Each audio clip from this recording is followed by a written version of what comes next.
Mister ladies YouTube நேயர்கள் அனைவருக்கும் உங்களுடைய வெல்னஸ் குருஜியுடைய அன்பான வணக்கங்கள். பொதுவா அந்த மழை ஆரம்பிச்சாலே, ஈரத்தன்மை பூமியில அதிகமாக ஆரம்பிச்சாலே நம்ம எல்லாருக்கும் ஒரு பெரிய பிரச்சனை வரும்.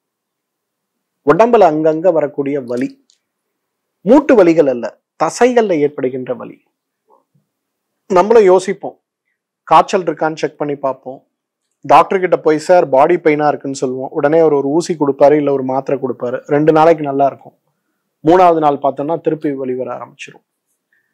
எதனால் வலி ஏற்படுகிறது அப்படிங்கிற தேடல் ஒரு புறமும், எதை தின்றால் பித்தம் தீருங்கிற மாதிரி இந்த வலியை தீர்த்து கொள்வதற்கான முயற்சிகளை தேடிக்கொண்டிருப்பது மறுபுறமும் தொடர்ந்து இந்த குளிர்காலத்துல, மழை காலத்துல நம்மில் நிறைய பேருக்கு இருக்கக்கூடிய ஒரு சவால் இல்லையா? ஆண்களை விட பெண்களை படுத்தி எடுக்கக்கூடிய மோசமான ஒரு நோய் இந்த தசைவலி நோயின்னு சொல்லலாம். ஏன்னா ஆண்கள் எத்தனை பேர் வீட்டுல பாத்திரம் வளர்க்குறோம், எத்தனை பேர் வீட்டுல தண்ணீரை கொண்டு துணி துவைக்கிறோம்? கிடையாது. நான் பெண்களை பொறுத்தவரையிலும் ஒரு நாளில் சரிபாதியாவது தண்ணீரோடு புழங்க வேண்டிய ஒரு தன்மை இருக்கிறதுனால அதிசயமாக 2-3 வருடங்களாக சென்னையில எப்ப பார்த்தாலும் மழை பெஞ்சு கோடை இல்லாத குளிரான ஒரு சூழல்ல நம்ம எல்லாம் இருக்கிறதுனால பெண்கள் யாரை சபிக்கிறார்களோ இல்லையோ நிச்சயமா வருண பகவானை சபிச்சுட்டு தான் இருப்பாங்க. நம்ம வீட்டுக்காரமாவும் நம்ம கிட்ட எனக்கு உடம்பு வலிக்குதுன்னு சொல்லும்போது நம்ம என்ன பண்ணுவோம்? 2 முறை டாக்டர் கிட்ட கூட்டு போவோம். 3வது முறை சொல்லும்போது, உனக்கு இதே வேலையா, உன் உடம்புல என்ன இருக்குன்னே தெரியல, எவ்வளவு மாத்திரை சாப்பிட்றது, எவ்வளவு டாக்டர் கிட்ட கூட்டு போறதுன்னு வீட்டில் இருக்கக்கூடிய கணவனிடம் வசை வாங்கக்கூடிய பெண்கள் என்ன பண்ணுவாங்கன்னா, ஒரு ஸ்டேஜ்ல அந்த வலியோடவே வாழ பழகி விடுவதை பார்க்கிறோம். வலிய சொன்னா வீட்டுல கவனிக்கல, வலிய சொன்னா பிள்ளைங்களும் யாரும் இது உண்மை இல்லை போல இருக்குன்னு பொய் சொல்றோம்னு நினைக்கிற மாதிரி போறாங்க. அப்ப என்ன ஆகுது? மனதில் இருக்கக்கூடிய அழுத்தங்களும் மனதில் இருக்கக்கூடிய சோர்வுகளும் இன்னைக்கு பாடாய்படுத்தி இந்த வலிகளும் வேதனைகளுமே அந்த பெண்களை பத்திரகாளிகளாக மாற்றி வீட்டுல யார் எது சொன்னாலும் சண்டை போடக்கூடிய நிலையில் மாற்றி விடுவதை பார்க்கிறோம். நிறைய குடும்பங்கள்ல நான் பார்க்கிறேன். அந்த பெண்கள் என்னிடத்தில் அந்த வலியை பற்றி நான் கேட்கக்கூடிய கேள்விக்கு, புரிந்து கேட்கக்கூடிய கேள்விக்கு பதில் சொல்லும் போது வார்த்தையே வராது. கண்ல இருந்து வெறும் தண்ணீர் தான் கொட்டி கொண்டிருக்கும். அவ்வளோ வேதனையில வரதை பார்க்கும். முதல்ல ஏன் இதெல்லாம் ஏற்படுது? முதல்ல இந்த தசை வலிகளுக்கான அடிப்படை காரணம் என்னன்னா வாதம் தான். பொதுவா நம்ம உடம்புல வாதம், பித்தம், கபம்னு 3 காரணிகள் இருக்கிறத பார்க்கிறோம். வாதம் அப்படின்னாலே டீஜெனரேஷன், ஹைப்பர் ஆக்டிவிட்டி. சாதாரணமா இருக்கக்கூடிய திசுக்களுடைய வளர்ச்சி கூடுதலான வளர்ச்சியாக மாறும்போது அந்த இடத்துல தேய்மானத்துடைய அளவு அதிகமாவதற்கு ஒரு வாய்ப்பு இருக்கிறத பார்க்கிறோம். இது வாதத்தால் வருவது. பித்தம் அப்படின்னு வரும்போது இன்ஃப்ளமேஷன். எங்கெல்லாம் உடம்புல உங்களுக்கு தசைகள்ல வலி தெரியுதோ அதெல்லாம் வெறும் வாதத்தால் வருவதல்ல, பித்தத்தால் வருவதாக இருக்கிறத பார்க்கிறோம். கபம், கபத்தால் வருவது அப்ஸ்ட்ரக்ஷன். அங்கங்க ரத்த ஓட்டத்துல தடை. ரத்த ஓட்டத்துல தடைனா அது ரத்த ஓட்டமே நின்று போவது கிடையாது. 100% ரத்தம் போகக்கூடிய இடத்துல 99% ரத்தம் போகும். இப்ப என்ன ஆகும்? அது நமக்கு பாதிப்பை உருவாக்கும். சோ இந்த வாதம், பித்தம், கபம் அப்படின்னு சொல்லக்கூடிய 3 விஷயங்களும் நம்ம உடம்புல தேவையற்ற இடங்கள்ல சீற்றம் அடையும் போது நமக்கு ஏற்படுகின்ற முதல் அறிகுறி, கடுமையான அறிகுறி, தினசரி வேலைகளை செய்வதற்கு மனமில்லாத அளவுக்கு ஏற்படுகின்ற வலி. கழுத்தில் பிடரில ஏற்படுகின்ற வலி, தோள்பட்டையில் ஏற்படுகின்ற வலி, தோள்பட்டை முதுகுத்தண்டில் ஏற்படுகின்ற வலி, வயிற்றில் ஏற்படுகின்ற வலி, அடிமுதுகில் ஏற்படுகின்ற வலி, தொடைப்பகுதியில் ஏற்படுகின்ற வலி, மணிக்கட்டுக்கு மேலே இருக்கக்கூடிய சதை பகுதியில் ஏற்படுகின்ற வலின்னு விதவிதமான வலிகள் நமக்கு ஏற்படுவதை பார்ப்போம். அதுல ஒரு சிறு மாற்றம் என்ன இருக்கும்னா, ஒரே வலி ஒரே நாள்ல 2 இடத்துல இருக்காது. இன்னைக்கு காலையில இங்க இருக்கும், நைட்டு பார்த்தா இங்க வந்துடும், அடுத்த நாள் காலையில பார்த்தா இந்த கைக்கு வந்துடும், அப்புறம் இங்க வந்துடும். மூட்டுகள்ல வலி வராது, தசைகள்லையும் எலும்பு பகுதிகளில் மட்டும் கடுமையான வலியாக இருந்து நம்மளை சிரமப்படுத்தும். நம்ம யோசிப்போம், என்ன செஞ்சோம், என்ன சாப்பிட்டோம், ஏன் வலி வந்தது? ஸ்கேன் செஞ்சு பார்ப்போம், பிளட் டெஸ்ட் பண்ணி பார்ப்போம், எக்ஸ்ரே எடுத்து பார்ப்போம். உலகத்தில் இருக்கக்கூடிய எல்லா பரிசோதனை முயற்சிகளும் சரின்னு வந்த பிறகு நம்ம இன்னும் வலிக்குதுன்னு டாக்டர் கிட்ட போய் சொன்னா டாக்டர் என்ன சொல்லுவார் தெரியுமா? கொஞ்சம் இவங்களுக்கு மன அழுத்தம் இருக்கு போல இருக்கு, இந்தாங்க மனநோய்க்கும் தூக்கத்துக்கும் ஒரு மாத்திரையை சாப்பிடுங்க அப்படின்னு ஒண்ணு கொடுப்பாங்க. அப்படி இல்லைன்னா வலியை உணராத அளவுக்கு ஏதேனும் ஒரு மாத்திரையை கொடுத்துருவாங்க. அந்த மாத்திரையை சாப்பிட்டா கொஞ்சம் நம்ம நல்லா இருக்க மாதிரி இருக்கும். அந்த மாத்திரையை விட்டுட்டோம்னா உடனே நமக்கு சிரமங்கள் அதிகமாகி போய்விடுவதை நம்ம பார்க்கிறோம். அப்ப இது சார்ந்த சிரமங்களற்ற ஒரு ஆரோக்கிய வாழ்க்கை நமக்கு வேணும்னா நம்ம என்ன செய்யணும்? முதல்ல 10 விஷயங்கள் இன்றைக்கு வலியற்ற வாழ்க்கைக்கு நான் உங்களுக்கு சொல்லிக் கொடுக்க போறேன். நம்பர் 1, முதல்ல நீங்க செய்ய வேண்டியது தண்ணீர் குடிக்க வேண்டியதுதான். வெந்நீரோ தண்ணீரோ.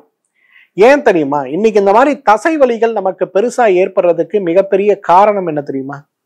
இன்றைக்கு டீஹைட்ரேஷன். தசைகளுக்கு தேவையான தண்ணீர் தன்மையும் ஈரத்தன்மையும் இல்லாமல் இருக்கக்கூடிய ஒரு நிலை தான் இன்றைக்கு மிகப்பெரிய அளவில் நமக்கு பாதிப்பை உண்டாக்குகிறது அப்படிங்கிறத நம்ம புரிஞ்சுக்கணும்.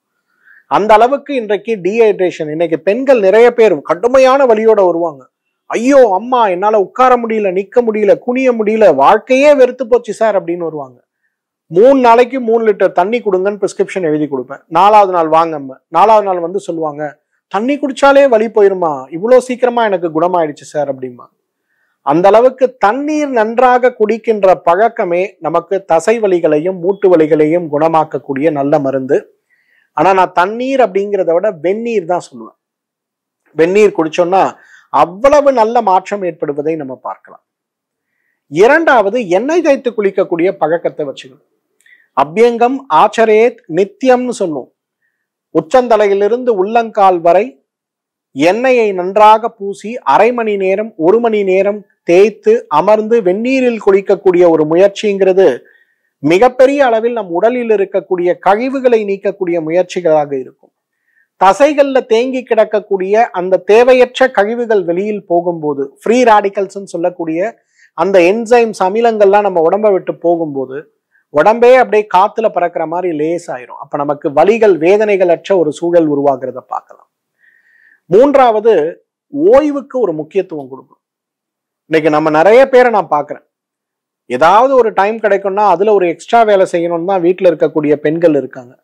ஆண்களை பத்தி சொல்ல வேண்டியது இல்லை. டைம் கிடைக்கும் போது 2 வீலர் எடுத்துட்டு ஃப்ரெண்ட்ஸை பார்க்க போறேன், இல்ல அதை செய்ய போறேன், இதை செய்ய போறேன்னு ஓடி போகும்போது ஓய்வில்லாமல் நம்ம உடம்பால எப்படி உழைக்க முடியும்? நம்ம ஒரு கார் வாங்குறோம், அந்த காருக்கு கூட என்ன பண்றோம், வருஷத்துக்கு ஒரு முறை அதை சர்வீஸ் கொண்டு போறோம், எதெல்லாம் பழுதடைஞ்சிருக்கோம் மாத்துறோம், ஆயில் போடுறோம், என்னென்னமோ பண்றோம். ஆனா நம்ம உடம்புக்கு நம்ம என்ன பண்றோம்? தூங்குறோம். நல்ல ஓய்வுக்கு தேவையான ஒரு முயற்சி. வாரத்துல 6 நாட்கள் 20 மணி நேரம் வேலை செய்யுங்க. ஆனா 7வது ஒரு நாள் உங்களுக்கான நாள். அந்த நாள்ல நல்லா உடம்பெல்லாம் எண்ணெய் தேய்ச்சி குளிச்சு நிறைய தண்ணீர் குடித்து உங்களுக்கு என்ன உணவு பிடிக்குமோ, சைவமோ அசைவமோ எதாக இருந்தாலும் நல்ல திருப்தியா சாப்பிட்டு 2 மணி நேரம் 4 மணி நேரம் பகல்ல நன்றாக தூங்கி, அன்றைக்கு ஒரு நாள் மொபைல் போன் அது இது எல்லாத்தையும் சுவிட்ச் ஆஃப் பண்ணி தூக்கி தூர போட்டுட்டு படுத்து ஓய்வெடுக்கக்கூடிய ஒரு முறையான சிகிச்சையை நம்மால் செய்ய முடியுமான்னு பார்க்கணும். ஓய்வு தான் 3வது மருந்து. 4வது ரொம்ப முக்கியமானது, ஓய்வு விட சிறப்பாக நமக்கு வலியை நீக்கக்கூடிய மற்றும் ஒரு மருந்து எதுனா தூக்கம் தான். ஓய்வுங்கிறது வேற, தூக்கம்ங்கிறது வேற. ஓய்வுங்கிறது அலைச்சலற்று நம்ம ஓய்வு எடுத்துக்கிறது. தூக்கம்ங்கிறது இரவு நேரங்கள்ல உடலுடைய ஓய்வுக்காக, உடலுடைய சோர்வு நீங்குவதற்காக நாம் எடுக்கக்கூடிய முயற்சி. ஒரு நாளைக்கு குறைந்தது 6 மணி நேரமாவது தூங்க முடியுமான்னு பார்க்கணும். 6 மணி நேரம் நம்ம தூங்கினாலே நம்ம உடம்பு நல்ல பெரிய அளவுல மாற்றம் அடைவதை நாம் பார்க்க முடியும். 5வது, இன்றைக்கு உடம்புல இந்த மாதிரி வலிகள் ஏற்படும் போது அதற்கு ஊட்டச்சத்து குறைபாடுகள் ஒரு காரணமாக இருக்கிறதா அப்படிங்கிறத நம்ம பார்க்கணும். ஏன்னா நிறைய இடங்கள்ல நிறைய நேரங்கள்ல நான் பார்க்கிறேன், கடுமையான வலியோட வருவாங்க. பரிசோதனை செய்து பார்க்கும்போது B12 சத்து குறைபாடு, D3 சத்து குறைபாடு, இரத்த அணுக்களுடைய குறைபாடு அப்படின்னு நிறைய குறைபாடுகளோட இருப்பாங்க. அப்ப அவங்களுக்கு வலிகளுக்கான எந்த சிகிச்சை கொடுத்தாலும் பிரயோஜனம் கிடையாது. அப்ப அந்த இடத்துல நாம் செய்ய வேண்டியது சத்து குறைபாடுகளை நீக்குகின்ற வகையில உணவு முறைகளோ தேவைப்பட்டால் மருந்துகளோ நாம் எடுக்கும்போது அந்த சத்து குறைபாடு குறைந்து இந்த வலிகள் தீர்ந்து போறதை நம்ம பார்க்க முடியும். 6வது, இன்றைக்கு நிறைய பேரை நான் பார்க்கிறேன், நமக்கு என்ன ஒவ்வாமை இருக்குன்னு தெரியாமலே உணவுகளை சாப்பிடுவாங்க. உதாரணத்துக்கு நீங்க பாம்பே போறீங்கன்னா நிறைய பேரை பாம்பேல இருந்து நான் பார்த்திருக்கேன். அவங்க நிறைய பேருக்கு முந்திரி பருப்பு அலர்ஜி இருக்கும். பாம்பேல இருந்து ஒரு பொலிட்டீஷியன் என்னை பார்க்க ஒரு முறை வந்திருந்தார். அவருக்கு இங்க ஒரு 5 ஸ்டார் ஹோட்டல்ல ஏதோ ஒரு விருந்துக்கு சாப்பிட்டேன், உடனே எனக்கு கை கால் முகமெல்லாம் வீங்கிருச்சு சார், எனக்கு அடிக்கடி இந்த மாதிரி ஆகுது, ஆனா என்ன காரணம்னே யாரும் சொல்ல மாட்டேங்கிறாங்க, எனக்கு இதுக்கான காரணத்தை நீங்க கண்டுபிடிச்சு சொல்லுங்க அப்படின்னாரு. ஒரு நாடியெல்லாம் பார்க்கும்போது பித்த உடம்புக்காரரா இருந்தார். அப்ப நான் அவர்கிட்ட கேட்டேன், நீங்க என்ன முந்திரி பருப்பு நேற்று நைட்டு நிறைய சாப்பிட்டீங்களா சார் அப்படின்னு. ஆமாங்க, எனக்கு முந்திரி பருப்புனா கொல்ல பிரியங்க, என்னோட ஃப்ரெண்டு இங்க இருந்து வரும்போது முந்திரி அல்வா வாங்கிட்டு வந்திருந்தாரு, நைட்டு நான் டின்னரை ஸ்கிப் பண்ணிட்டு அந்த 1/2 கிலோ அல்வாவை தான் சார் சாப்பிட்டேன் அப்படின்னாரு. சொன்னேன், அதனாலதான் முகமெல்லாம் வீங்குது, இனிமேல உங்க வாழ்க்கையில முந்திரி பருப்பை நீங்க தொடவே கூடாது அப்படின்னு. அவருக்கு அதிர்ச்சி தான், இருந்தாலும் சரி நான் முயற்சி பண்றேன் அப்படின்னாரு. அவருக்கு ஒரு டீடாக்ஸ் மட்டும் கொடுத்துட்டு வேற ஒண்ணும் வேண்டாம், உணவுல கவனமா இருங்க அப்படின்னு அனுப்புனேன். 3 மாதம் கழித்து திருப்பி வந்து சொன்னாரு, சார் வாரத்துக்கு ஒரு முறை நான் சிக்காவேன், ஆனா நீங்க சொன்ன மாதிரி முந்திரி பருப்பை நான் நிறுத்தின பிறகு எனக்கு அந்த சிக்னஸே வரல சார், ஹெல்த் எனக்கு பெட்டர் ஆயிடுச்சு. அப்பதான் ஒவ்வாமைங்கிற கான்செப்ட், அலர்ஜிங்கிற கான்செப்டை பத்தி சொன்னேன். நம்ம எல்லாருக்குமே சில உணவுகள் அலர்ஜி இருக்கும். அந்த உணவுகளை சாப்பிடும் போது நம்மளுடைய தசை வலிகள் அதிகமாகும். ஒருவேளை அந்த மாதிரி உணவில் இருக்கக்கூடிய அலர்ஜி இந்த வலிகளை அதிகப்படுத்துதா அப்படிங்கிறத பார்த்து, ஒருவேளை அது அதிகப்படுத்துதுன்னா அதை குறைப்பதற்கான, நிறுத்துவதற்கான முயற்சியை எடுக்க முடியுமான்னு பார்க்கணும்.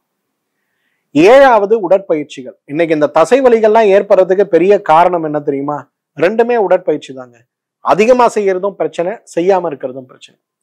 எல்லாம் எனக்கு 18, 19 வயசு பசங்கள்லாம் ஸ்பைன் டேமேஜ்ல வராங்க. என்னடான்னு கேட்டா, ஜிம்முக்கு போனேன், வெயிட் போட்டேன், உடனே எனக்கு ஸ்பைன் டேமேஜ் ஆயிடுச்சு. அதே போல இன்னொரு சைட்ல இருந்து வராங்க. என்னன்னு கேட்டா, இடுப்பு வலி. என்னடா பிசிக்கல் ஆக்டிவிட்டி பண்ற சார்? ஒன்றும் இல்லை சார், காலையில ஆஃபீஸ் போறேன் சார், எல்லாம் பார்க்குறேன் சார், திரும்பி வருவேன் சார், தூங்குவேன் சார், சாப்பிடுவேன் சார், அவ்வளோதான்.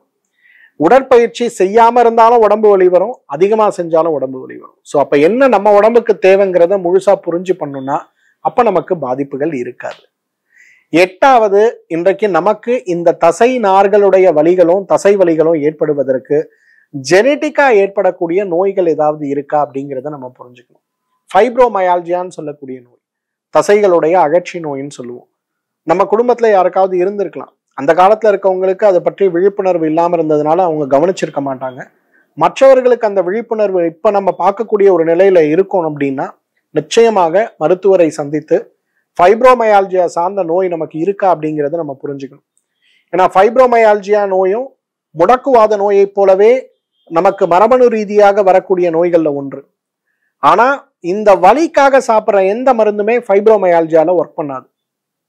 வலிக்கான மருந்துகளாக இல்லாம ஆன்டி இன்ஃப்ளமேட்டரின்னு சொல்லக்கூடிய இன்ஃப்ளமேஷனை குறைப்பதற்கான மருந்துகளாக நாம் எடுக்கும்போது நமக்கு சிரமங்கள் அற்று இருக்கிறத நம்ம பார்க்க முடியும்.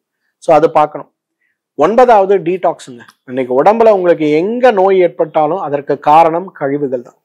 வாதத்துடைய கழிவுகளும் பித்தத்துடைய கழிவுகளும் கபத்துடைய கழிவுகளும் உடம்புல ஆங்காங்கே தேங்கி கிடக்கும் போது அந்த இடத்தில் இருக்கக்கூடிய தேவையற்ற கழிவுகள் அனைத்துமே நம்ம உடம்புல கடுமையான பாதிப்பை உண்டாக்குகிறது.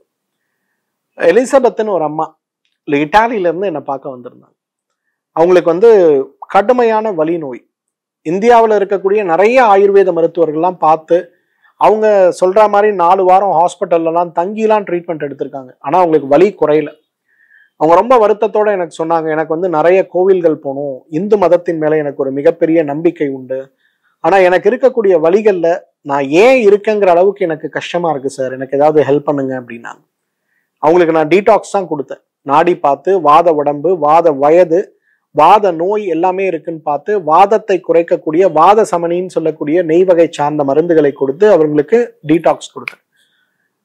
7 நாள் தான். 10th டே திருப்பி என்னை பார்த்தாங்க. She said my pain is gone. எங்க போச்சுன்னே எனக்கு தெரியல. நான் வழக்கமா வலி மாத்திரை போட்டு தான் என்னோட டேவே ஸ்டார்ட் பண்ணுவேன். ஆனா இந்த ஒரு வாரமா டீடாக்ஸ் நீங்க ஆரம்பிச்சதுல இருந்து எந்த வலி மாத்திரையும் நான் போடல. ஐம் பெர்ஃபெக்ட்லி ஆல் ரைட் அப்படின்னா அந்த அளவுக்கு அந்த டீடாக்ஸ் அப்படிங்கிறது, கழிவு நீக்கம்ங்கிறது உடல்ல இருக்கக்கூடிய இன்ஃப்ளமேஷனை குறைக்கும் போது நம்ம உடம்புல அவ்வளவு பெரிய மாற்றங்கள் ஏற்படுவதை நம்ம பார்க்க முடியும். 10th ரொம்ப மோஸ்ட் இம்பார்ட்டன்ட் திங். சார் இந்த 9 விஷயமா என்னால பண்ண முடியாது, சிம்பிள் ஹோம் ரெமெடி எனக்கு சொல்லுங்க, சிம்பிள் ரெமெடி எனக்கு சொல்லுங்க அப்படின்னா, ஹோம் ரெமெடி அப்படிங்கிறது பூண்டு பால் கஷாயம்.